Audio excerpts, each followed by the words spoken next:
As we age and our bodies change, we often find ourselves asking, how can I get my old body back?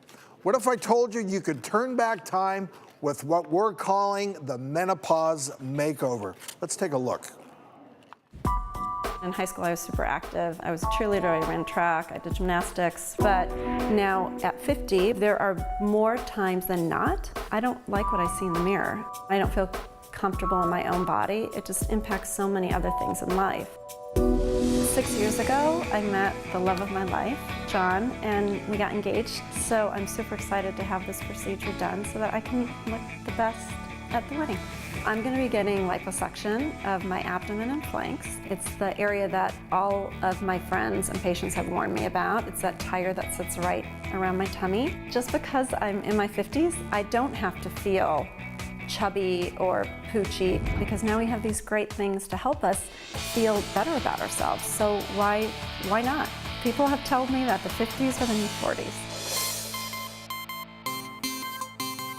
I'm so excited because today we are here to do what I like to call the Menopause Makeover. Karen is a perfect example for this procedure, as she's very fit and active, but since menopause she has just developed that tire around the middle, and you just can't get rid of it. We're starting with the love handles. I started face down because people don't see what is on the back, and they don't realize it makes up a large component of the waist. I'm making an incision here. Before we start the liposuction, we always infuse with a wetting solution. This helps us with controlling bleeding and discomfort. Now I'm fanning the tumescent into the areas that I'm planning to liposuction because it really needs to be absorbed. We're switching to the right side now.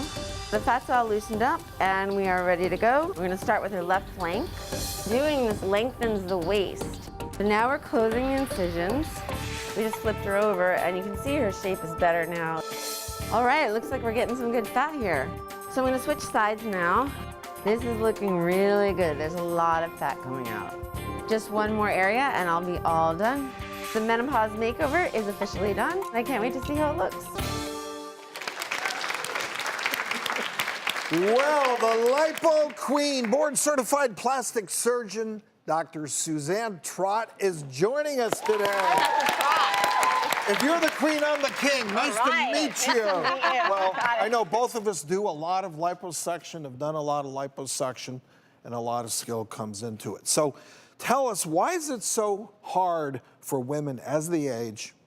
They go through menopause, they've had their kids, they get those deposits of fat that just become resistant to diet and exercise. Well, it becomes difficult not only because these can be genetic areas of fat deposits, but there is a normal decrease in estrogen levels as we age, and it's even been studied in the NIH, and this causes a redistribution of fat, or less over the rest of your body and more over here. And I always have women coming in saying, what's happening, what's going on in here? I haven't had kids, and this just started, and it's always around menopause, and you just can't get rid of it. So in Karen's case, which areas specifically did you address? I specifically targeted her abdomen and flanks, or muffin top, in the back here. We also did do some of the outer thighs and her upper back to keep it in proportion. But the main area was the abdomen and flank area. And how much fat did you remove? What was your total volume there? Probably about 1.5 liters. Okay, so 1.5 quart about of fat. Well, that being said, who wants to see Karen? I know I do. Karen, come on out.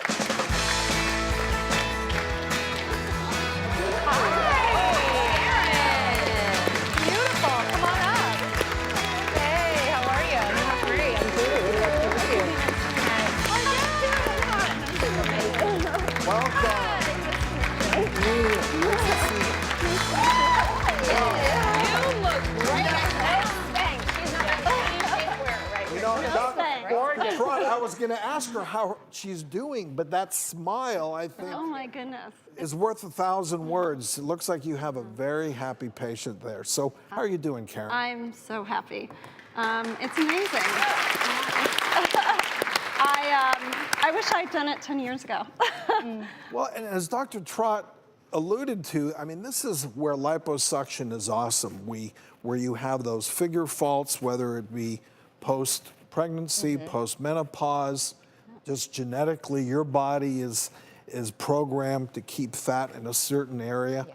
Liposuction was designed specifically for that. Yeah, I mean, it's just a form of energy storage. You know, they say if we stored our energy as carbohydrates, we'd be like, enormous. So, you know, we're lucky it's fat, but everyone has different genetic areas and different times in life. Well, and the good news is that when we remove those fat cells are permanently gone. So as long as you stay at a stable weight, that you shouldn't have problems in those areas. So it's important to have diet and exercise after you have the procedure, so you don't get new. It's not instead of diet and exercise or eating clean or being healthy or anything like that. It's an adjunct, especially for people who already eat clean and exercise and just feel like the stubborn areas won't go away.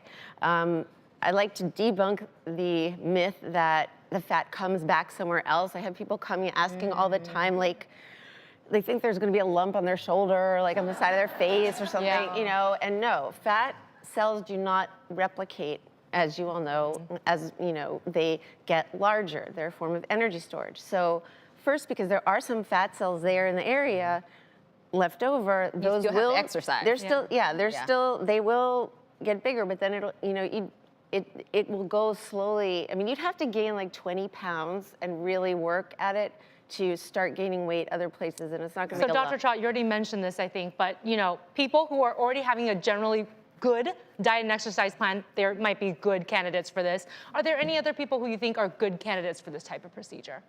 I think somebody who is starting a diet and exercise plan or has been trying to start and just gets frustrated because they go to the gym and they just get hungry and they don't like the way the clothes fit in the gym and they give up. So something like this, taking off these stubborn areas, can really give you a kickstart to getting into better shape, because then you like the way you look, you go to the gym or work out or whatever, but it's not instead of weight loss. Right. Well, I saw you in the operating room, and I saw that you were doing traditional classical liposuction. You were using power-assisted liposuction. Yes, wow. I know that you wanted to comment on some of the other techniques are out there, and maybe some of the other people out there doing liposuction. Yeah, I have to work really hard not to get angry when Don't get answering angry. this question. Just Okay, give so, good information. Yeah, so the thing that's really unfair to the general public is, I mean, okay, first of all these billboards you see around, like they make it look like you're one fat freeze away from looking like a supermodel. We all know that the fat freezing takes several times, it has minimal results, and it can work. As far as the other things like the laser lipo, micro lipo, what they're not telling you is that to get a result, they are also doing regular liposuction at the same time. So it's basically a regular liposuction. Well, It's just not marketed I couldn't that way. agree with you more that in my hands, and it sounds like your hands as well, the best way to remove fat is not to freeze it, not to melt it, is to remove. PAL is our pal. Power-assisted liposuction, classical liposuction is the way to go. Great job, Doc. And How do you Karen. feel? How do you feel? Oh my gosh, I feel great. For me, it wasn't as much about sucking fat out as it was contouring. My clothes fit different. I'm sure you I had to don't buy a lot have of new clothes. Yeah. I was getting that 52-ish tire that Dr. Trott talked about, and it's gone. I don't have anything hanging over my jeans anymore. It's all Well, And you how has look that changed awesome. the way that you walk around, awesome. participate in your life? Right. You It just feel seems so much better. I think as women, all of us have some sort of body image issue, and it's amazing. I'm so happy. I just want to say that, yeah, absolutely. And I just want to say that, you know, hormones play a big role, but sometimes when you're in the menopause transition, there can be something else going on, like hypothyroidism, or if there's something going on with the ovaries. A lot of women will say, you know, I get full really quickly, but I've noticed some persistent bloating or abdominal swelling. That's something you want to talk to your doctor about. So once again, I'm not saying that if you're at home and you're in the menopause transition and you've gained weight, you have ovarian cancer. That's not what I'm saying, because this is a very likely possibility. Definitely. But you want to make sure if you notice something changing with your body, listen, don't just say it's because of my age that I'm gaining weight, talk to your doctor to rule out the other stuff. Good information. And yes, elective definitely. surgery, we make sure that you're in good health. Yes. Doctor, great Yes, job. thank you. Karen, Yeah. you look awesome. You look great. Don't go away. We'll be right back.